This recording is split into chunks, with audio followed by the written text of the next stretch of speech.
একটি প্রশ্ন দিয়ে শুরু করা যাক। বিচ্ছেদ কি এতই সহজ?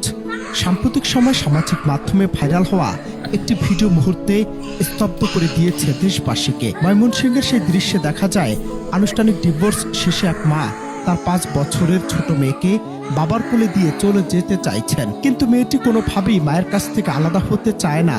অসহায় শিশুটির কান্না, আঁকড়ে ধরা হাত আর মা ডাক চারপাশের বাতাসকে ভারী করে তোলে। কিছু সময়ের জন্য ভাষাহীন হয়ে পড়েন সেখানে উপস্থিত সবাই, এমনকি বাকরুদ্ধ হয়ে যায় মীমাংসায় থাকা বিচারকও। আমাদের সমাজে ডিভোর্সের পর বাবা মা হয়তো নতুন করে জীবন শুরু করেন, নতুন সঙ্গী খুঁজে নেন, কিন্তু মাঝ পথে হারিয়ে যায় সন্তানের রঙিন শৈশব।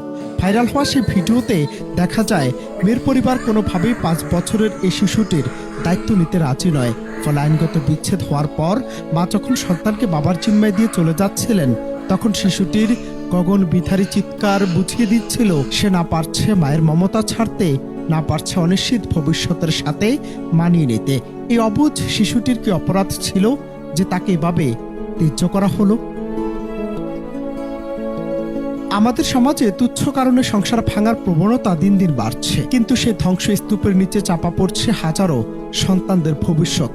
মনোবিজ্ঞানীদের মতে বাবা মায়ের বিচ্ছেদ একটি শিশুর মানসিক বিকাশে দীর্ঘমেয়াদী ক্ষত তৈরি করে। তারা না পায় মায়ের সেই চিরচেনা আদর, না পায় বাবার নিরাপদ আশ্রয়। ময়মনসিংহের এই ঘটনাটি আমাদের চোখে আঙুল দিয়ে দেখিয়ে দিচ্ছে যে স্বামী স্ত্রীর ইগোর লড়াইয়ে শেষ পর্যন্ত নিঃস্ব হয় তাদেরই রক্ত মাংসের সন্তান, যার কোনো বিকল্প নেই।